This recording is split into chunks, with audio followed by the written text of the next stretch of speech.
कर रहे हैं। सबसे पहली बात तो कोई भाव नहीं। एक ब्राह्मण यदि 10,000 बार वंदन भोलेनाथ तुम्हारे कौड़ी नहीं खजाने में, 3 लोग बस्ती में बसाए आप बसे वीराने में।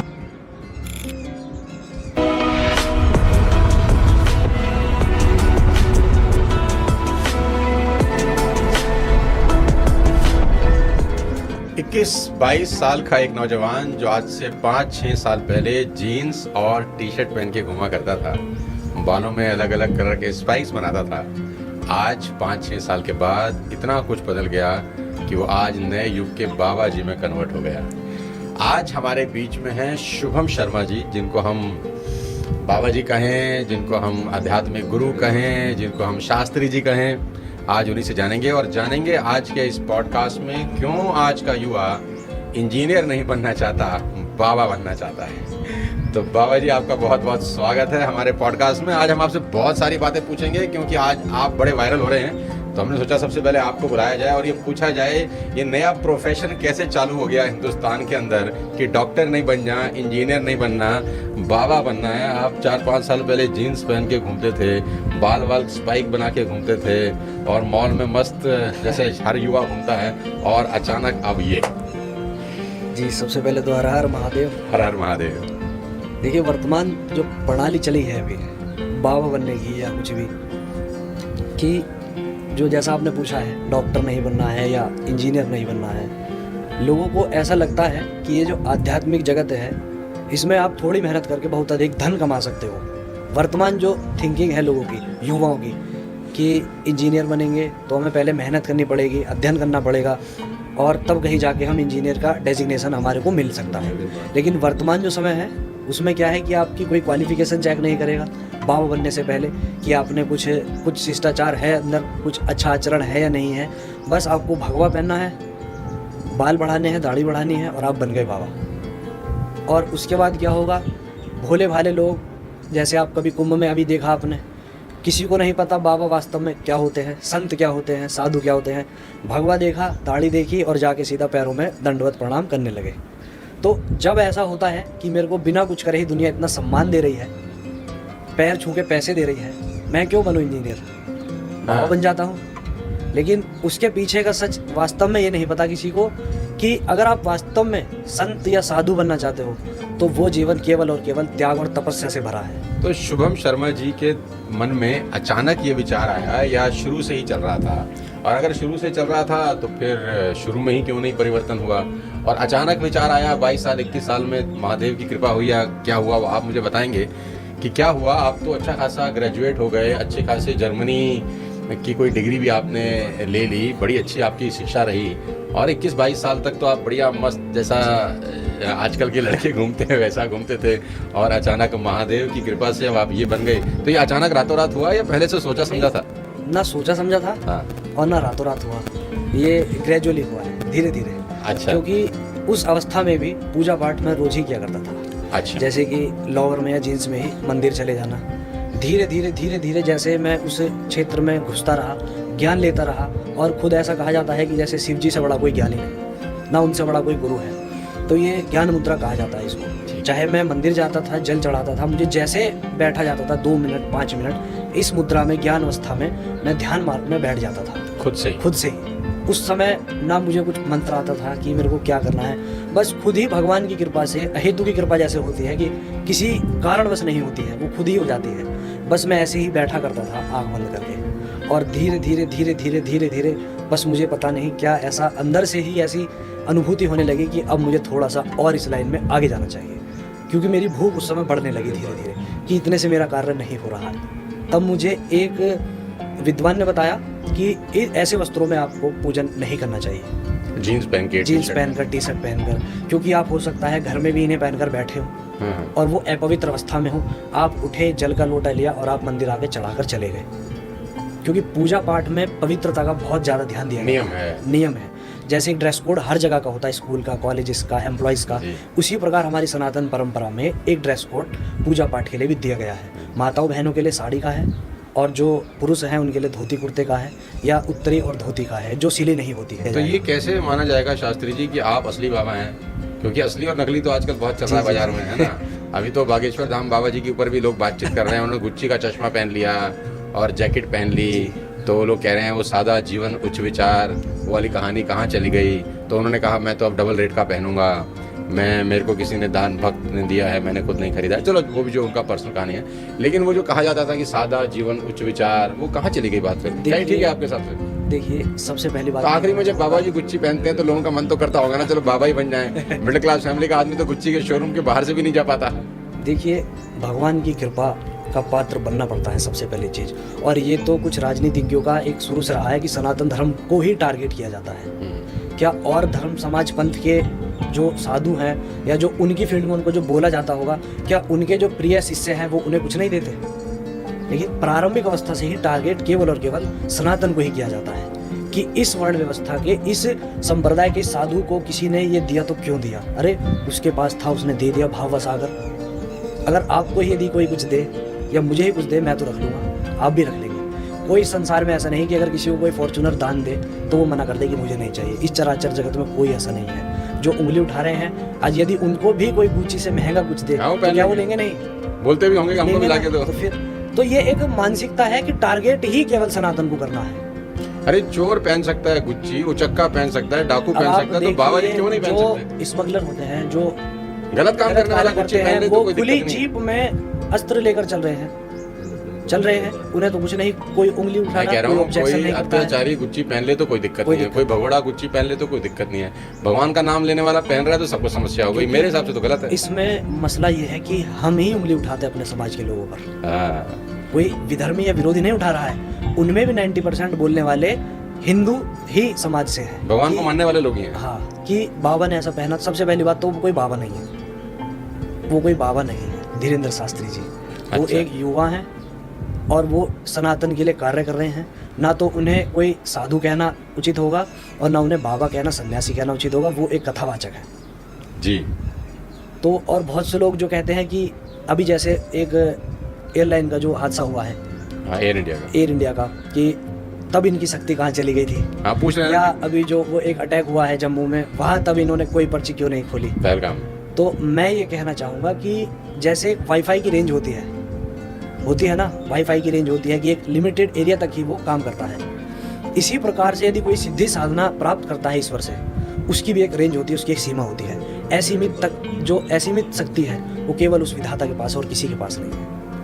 यदि आप उनके सामने जाकर बैठेंगे तब वो आपके बारे में कुछ बता सकते हैं। ऐसा नहीं है कि पूरे संसार सागर में क्या हो रहा है वो व्यक्ति बैठा हुआ बता देगा।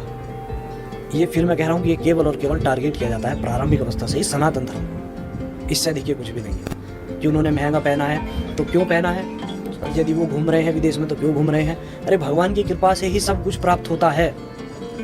यदि किसी ऐसे बोलने वाले व्यक्ति से बोला जाए कि मैं अपने खर्चे से आपको यूरोप का ट्रिप करा रहा हूँ, क्या वो व्यक्ति जाएगा? नहीं, इतने में तो एयरपोर्ट पहुंच चला जाएगा ना।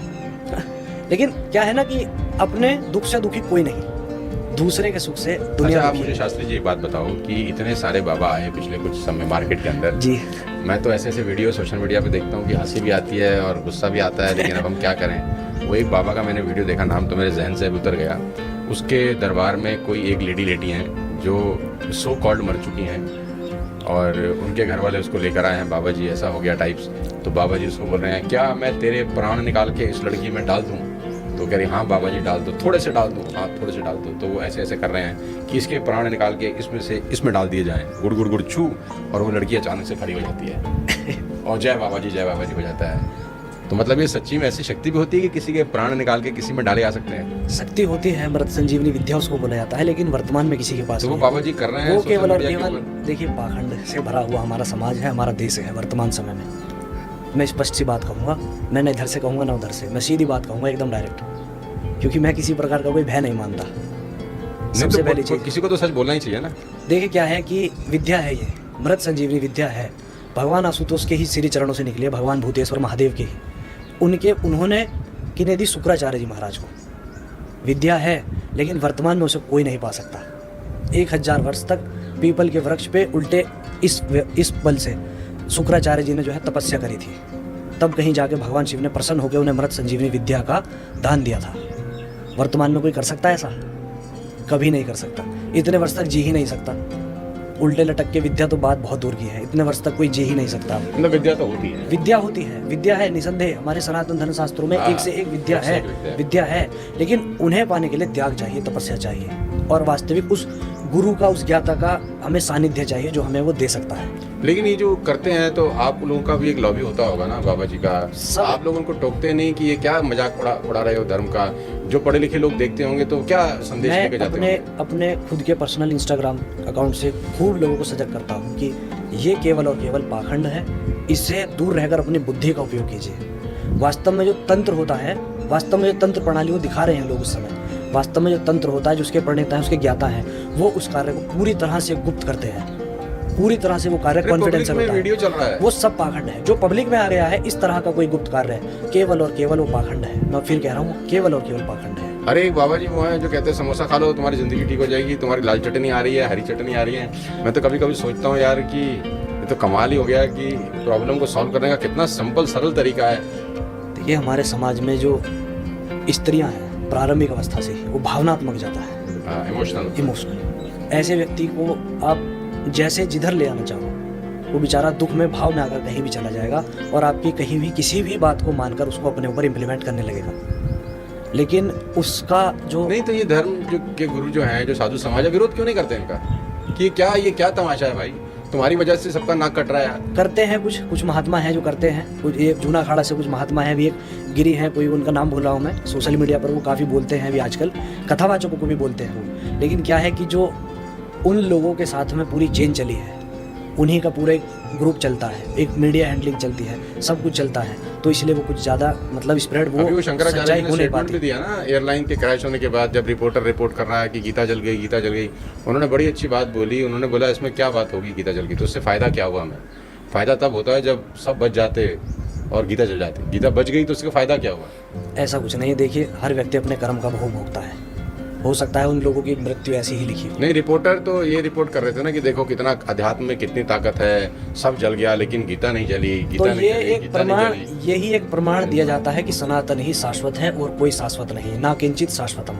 बार बार यही कहा जा रहा है वेद पुराण शास्त्रों में। जितना कुछ दिखाई दे रहा है इस संसार में, छोटे कीट से लेकर एक मानव तक, सब कुछ थोड़े समय का है, क्षणभंगुर है। बार बार यही चीख चीख कर विद्वानों ने कहा है, ना किंचित शाश्वतम। और ये जो ऐसे हादसे में मृत्यु होती है, ये उसका प्रमाण है कि गीता सनातन धर्म शास्त्र से जुड़ा हुआ बहुत बड़ा एक हमारा उपहार है, हमें जो मिला है ऊपर वाले की कृपा से, वही बचा है, बाकी सब चले गए हैं। तो इसका सीधा सा यही प्रमाण क्या उन लोगों को नहीं मिल पा रहा है कि जो शाश्वत है वही बचेगा? आदि अंत मध्य में सत्ता केवल एक ही की विराजमान है ना, उस परम प्रभु की। लेकिन शास्त्री जी सवाल तो फिर वही है ना कि गीता अगर बच भी गई, ठीक है, तो उससे हमारे को और आपको फायदा क्या हुआ? मतलब लोग जो सवाल उठा रहे हैं उनका तो यही कहना है कि अच्छा होता कि गीता जल जाती, ठीक है, और 250 लोग बच जाते। ऐसा नहीं हो सकता। फूल, वो कह रहे हैं फूल से बच्चे जल हर गए। व्यक्ति अपने कर्म का भोग कहाँ भोगता है? नहीं, उनका कहना यह बात- था कि जो जर्नलिस्ट रिपोर्टिंग कर रहे हैं, हाँ। वो इतनी बड़ी बात इसको बता रहे हैं कि गीता नहीं जली, गीता नहीं जली, गीता नहीं जली, तो उनका सिर्फ इतना सा कहना था कि ये कोई बहुत बड़ी चीज नहीं है। अच्छा तब होता गीता जल जाती और 250 लोग बच जाते। अभी बद्रीनाथ में रिसेंट में बस गिरी है, आपने वीडियो भी देखी होगी, छोटा बच्चा चीखता हुआ कह रहा है, हे बद्रीनाथ तुमने क्या किया, हे बद्रीनाथ तुमने क्या किया। तो वो बालक मुझे दिख रहा है, आपको दिख रहा है, शायद जो सोशल मीडिया पर देखे उन्हें दिख रहा है, लेकिन उस परम प्रभु की नज़र में केवल एक जीवात्मा है जो अपने प्रारब्ध के कर्मों को भोगता है।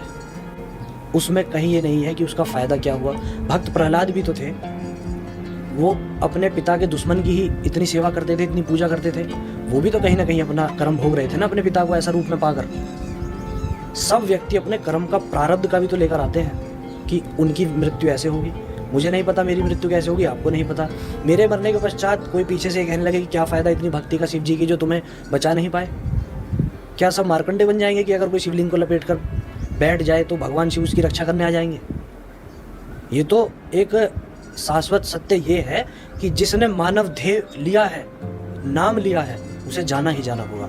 इसमें कोई फायदे की या नुकसान की बात ही नहीं है। अरे शास्त्री जी चलो छोड़ो, शिव जी की बात करते हैं। जो सबसे इम्पोर्टेंट बात है, जो मुझे बड़े मन से आपसे पूछना भी चाहता हूँ जी, अब भगवान शंकर के बारे में कुछ बताएं हमको। देखिए मेरे अंदर उतनी सामर्थ्य जो नहीं है कि हम मैं उनके बारे में चर्चा तो कर ही जी, सकते हैं अपने ईश्वर की। जी, जैसा कि सब जानते हैं वो बहुत दयालु है, परम दयालु, दयालु के भी भोले दयालु बाबा हैं। भोले हैं, और औखड़दानी है, जो जो मांगता है दे। उसे दे देते हैं। अभी श्रावण मास प्रारंभ हो रहा है, हाँ, हाँ। उन्हीं का महीना है। भगवान नारायण शेष अपनी जो है अपनी निद्रा में चले जाते हैं, तब सारी सृष्टि का जो कार्यभार है भगवान शिव जी के ही हाथ में होगा। ऐसी अवस्था में उन्हें जितना जल से स्नान कराया जाए भगवान उतना प्रसन्न होते हैं। और रही बात उनके बारे में कुछ बात करने की या उन्हें जानने की, जैसा मैंने आपको भी ऑफ कैमरा भी बताया था कि एक ब्राह्मण यदि 10,000 बार भी वेद का पारायण करता है, वेद का पाठ पढ़ता है, तो भी शिव जी को नहीं जान सकता। शिव जी एक वो जैसा लोग जानते हैं वो शिव नहीं है। शिव वो नहीं है जैसा लोग जानते हैं उन्हें पूजते हैं। शिव एक तत्व है जो आपके और मेरे भीतर पैदा है, बस हमें उसे जागृत करना है। और वो तत्व क्या है? सत्य भाषण। हमें सत्य बोलना चाहिए। वो शिव जी का स्वरूप हमारे भीतर विद्यमान है, बस हमें उसे केवल थोड़ा सा तप करके जागृत करना है। शिव एक तत्व है, कोई मूर्ति नहीं है। जब आदि अंत मध्य में अंत में, संसार के अंत में जब कुछ भी नहीं होता, केवल अंधकार होता है, केवल और केवल एक अग्नि स्तंभ शिव महापुराण के प्रथम अध्याय में आपको मिलेगा। केवल और केवल एक अग्नि स्तंभ उस समय विद्यमान होता है जिसमें से ब्रह्मा और विष्णु निकलते हैं। वो अग्नि स्तंभ ही सदाशिव का प्रतीक है। जैसे हम निराकार ब्रह्म के रूप में पूजते हैं, वही निराकार ब्रह्म वो अग्नि स्तंभ है जो शिव है, सदाशिव है। और जब देवताओं के आग्रह पर अपने वो शरीर में अपने साकार रूप में आते हैं, तब हम उन्हें शंकर कहकर उच्चारण करते हैं। अभी कांवड़ यात्रा भी स्टार्ट हो जाएगी जी। तो आपको क्या लगता है कि जितने भी लोग अभी कांवड़ यात्रा पे निकलते हैं, ये सब लोग पूरी श्रद्धा, पूरी भक्ति के साथ वहाँ जाते होंगे और पूरी भक्ति के साथ वहाँ जल लेकर आते होंगे? क्योंकि कांवड़ यात्रा के दौरान बहुत बार ऐसा देखा गया है कि हुड़दंगी भी लोग बहुत होते हैं जी। हुड़दंग मचाते हैं। सब तो नहीं मचाते, लेकिन कुछ तो मचाते ही हैं। और वहाँ पर अपना सब चलता है बाबा जी का प्रसाद समझ के। जी देखिए, शिव जी की बारात का चरित्र सुना है आपने? प्रसंग सुना है? थोड़ा सुनाएंगे तो अच्छा लगेगा। उस प्रसंग में शिव विवाह में कैसे कैसे व्यक्ति हैं, कैसे कैसे भूत प्रेत सब हैं। भूत प्रेत पिशाच, किसी का सर नहीं, किसी का धड़ नहीं, किसी के हाथ उल्टे किसी के हैं, 10 सर हैं। 10 सर है ना, ऐसे ऐसे। तो मतलब, और सुंदर भी है, सुंदर भी है, किन्नर भी है, यक्ष भी है, गंधर्व भी है, सब हैं। उसी प्रकार से ये भक्त श्रेणी में आते हैं उनकी बारात के रूप में। उसमें आपको सात्विक सौम्य भी मिलेगा, जो केवल अपने घर से भाग लेकर जाएगा, जल लेगा और शिवरात्रि के दिन भगवान को चढ़ा के अपना हाथ जोड़ के अपने घर जाके सो जाएगा अपना ध्यान करते हुए। ठीक ठीक। कुछ ऐसे होंगे वो सीधे जाएंगे लेकिन आएंगे घूमते फिरते थोड़े आनंद लेते हुए। अच्छा। तो भाव है, अब सबके अलग अलग भाव हैं। आपको नहीं पसंद गांजा पीना, और मैं कहूँ कि मुझे बहुत पसंद है, पीता नहीं हूँ मैं, लेकिन बताऊँ भाव वाली बात कर रहा हूँ। मुझे बहुत पसंद है, मुझे आनंद मिलता है, मेरे भगवान का प्रसाद है। उसमें आप कुछ नहीं कर सकते किसी के भाव को, क्योंकि ये भाव वाली बात का प्रसाद समझ के पी सकते हैं उसको? नहीं, बिल्कुल नहीं, क्योंकि ये कहीं इसका प्रमाण नहीं दिया गया है। जैसे लोग कहते हैं ना, केवल अपने जीवा का रस है ये बस। भोले बाबा पीते हैं? नहीं, नहीं, भोले बाबा तो विश्व पीते हैं। ये सब विश्व विख्यात बात है ना। जब भी गांजे चिलम की बात चलती है, कोई ना कोई कहता है उन्होंने तो विश्व पिया था, क्या फलाहन का पान कर सकते हो? कोई नहीं कर सकता। तो उनसे रहते हैं वहाँ भी रह सकता है कोई रात को? उनसे जोड़ नहीं सकते, उनसे कोई कनेक्शन नहीं है इसका। हाँ, जितनी भी विषैली चीजें थी समुद्र मंथन के समय, जब वो छलक कर विष धरती पर गिरा था, तो जितनी भी विषैली चीजें थी उन्होंने सब अपने सानिध्य में ले ली थी, आपके मेरे कल्याण के लिए। ये उसका एक रीजन है, इसे आप जोड़ सकते हो, क्योंकि वो सब कार्य करने में समर्थ है। क्या आप समर्थ हैं? मैं नहीं हूँ। इसीलिए कहा गया है कि कर्तुम अकर्तुम अन्यथा कर्तुम सर्व समर्थ है। परम पिता हर कार्य को करने में समर्थ है, एक मानव हर कार्य को करने में समर्थ नहीं है। वो समर्थ थे, उन्होंने उस समय विष का पान किया, जितनी भी विषैली वस्तुएं थी अपने में समेट ली। इस चीज से आप जोड़ सकते हो। लेकिन गांजे चिलम को एक टारगेट बना के कि वो भी पीते हैं, तो ये बहुत ज्यादा हमारे समाज का एक बहुत निंदनीय कथन है। वो नहीं होना चाहिए। ये हमारे कहीं ना कहीं हमारे पतन का कारण है। हाँ, जो वास्तव में साधना में इसका उपयोग करते हैं, जैसे कि एक विषैला पदार्थ है, साइंटिफिक कुछ चीज़ें भी ऐसी हैं कि आप यदि किसी चीज़ का सेवन करते हैं तो वो आपकी जो ये दिमाग की नसें होती हैं एकदम उन्हें स्थिर कर देता है, स्थिर एकदम। आपकी जो स्टेबिलिटी है एकदम बढ़ जाएगी उसे पीने के बाद। जैसे कि ड्रग्स का नशा करते हैं लोग, अब उसके बाद उन्हें ऐसी प्रीति होती है कि वो एकदम सुन्न हो जाते हैं। तो जो उसका सहारा लेकर ध्यान मार्ग में बैठते हैं, उनका कहना यह है कि हम 4 घंटे 5 घंटे आसन पे बैठकर भगवान का ध्यान कर सकते हैं बिना किसी डिस्ट्रैक्शन के। उस समय चाहे कोई महिला आ जाए, कोई सुंदर लड़की आ जाए, कोई कन्या आ जाए, या कोई भगवान की भेजी हुई माया आ जाए, हमें फिर किसी से कोई मतलब नहीं। हमारा जो टारगेट है वो भगवान का लक्ष्य है, वो हमारा पूरा होगा, उसी के पश्चात हमारी आंखें खुलेंगी। तो कुछ लोग, ज्ञानी लोग, उसका इस प्रकार से सदुपयोग करते हैं। भविष्यवाणी होती है क्या? बिल्कुल होती है मतलब मैं थोड़ा उत्सुक हूँ जानने के जी। लिए कि जैसे बड़े बड़े हादसे हो जाते हैं, जैसे हो गया तो बहुत सारे लोग बोल रहे हैं अभी पहले बता देते अगर इतनी ताकत इतनी क्षमता किसी के अंदर है तो ये चीज़ें रुक जाती टाइप्स कहानी। और भविष्यवाणी के नाम पे बहुत सारे लोग अपना दुकान भी चलाते हैं। जो क्या है कि जिनके पास ज्ञान नहीं है वो दुकान चलाते हैं, और जिनके पास बहुत ज्ञान है वो गुप्त रूप से अपने ज्ञान को और बढ़ाते हैं कि ब्रह्मास्त्र छोटे से युद्ध पे नहीं छोड़ा जाएगा ना। यदि आपके पास, मैं कहूँ कि आपके पास एक बहुत बड़ी शक्ति है, आपकी गली में लड़ाई होगी, आपने छोड़ दी, ऐसा थोड़ी होगा। एक बड़े अनुष्ठान के लिए उसको रखा जाएगा। ऐसे ही वो लोग गुप्त रूप से रहकर उस तप को अपना अंदर पैदा कर रहे हैं, तब कहीं जाकर उस चीज़ को छोड़ते हैं। और रही बात भविष्यवाणी की, तो ये जो अभी हादसा हुआ एयरलाइन का या कोरोना का, ये सब ऋषिकेश पंचांग जो काशी में छपता है, सब पहले से छप जाता है। 1 साल पहले का जो है, यदि आप पंचांग उठाएंगे तो उसमें सब ये लिखा हुआ है कि हवाई यात्रा से जो है इस देश में हमारे ये व्यवस्था होगी, और कोरोना के समय भी ये होगा कि ये फलाना बीमारी नाम से। कौन से पंचांग में छपा था? ऋषिकेश पंचांग में, काशी से छपता है। मतलब काशी से छपता है ऋषिकेश पंचांग। उसमें कोरोना का पहले से छपा हुआ था, सब कुछ पहले से दिया हुआ। और ये एयरलाइन का जो एयरलाइन का ये भी पहले से छपा हुआ था। 15 दिन पहले अभी मेरे एक जानकार हैं ब्राह्मण, वो काशी गए हुए थे, तब उनसे मेरी बात हुई, तब उन्होंने मुझे बताया कि वहाँ के एक वैदिक ब्राह्मण के पास मैं खड़ा था, उन्होंने मुझे बताया एक पंचांग लाकर, ऋषिकेश पंचांग जो आता है वो एक मान्य पंचांग है पूरे भारतवर्ष में, जो केवल और केवल काशी से ही संपादित होता है। कुछ तो गूढ़ रहस्य है, क्योंकि जिस दिन क्रैश हुआ ना, उस दिन सवेरे के न्यूज़पेपर में एक कंपनी अमूल थी, पता नहीं क्या नाम था, शायद मुझे जहाँ तक याद नहीं आ रहा अभी, कोई कंपनी का ऐड था जिसमें वो प्लेन, इंडियन एयरलाइंस का ही प्लेन, क्या कहते हैं, एक बिल्डिंग से क्या कहते हैं, जैसा क्रैश के बाद उसकी अवस्था थी वैसा ही ऐड में दिखाया, सवेरे न्यूज़पेपर में फ्रंट पेज पे वैसा क्या कहते हैं, एज इट इज़ ऐड था।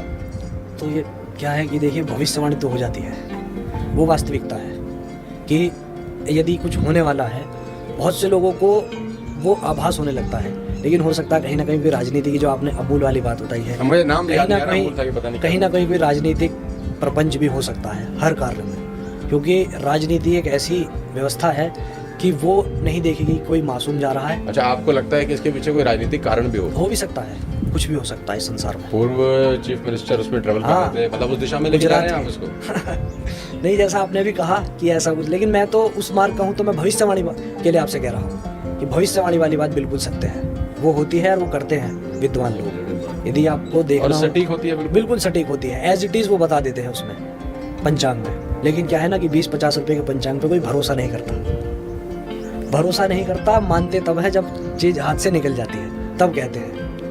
हर व्यक्ति भगवान की शरण में तब जाता है जब वो अपने से पूरा जोर लगा देता है, तब कहीं जाकर आके पंडित जी मेरा ये कार्य नहीं हो रहा है, मैं आपके हाथ जोड़ता हूँ, मेरे बेटे की शादी करा दो, या मेरी बिटिया की शादी करा दो, और या फिर मेरे बच्चे को रोग लगा है, इसका निवारण आप मुझे दे दो। पंडित जी कोई खुद से थोड़ी कुछ देते हैं, पंडित जी तो मार्ग दे देते हैं कि ये रहे भगवान, इनका पूजन करो आप, बात खत्म।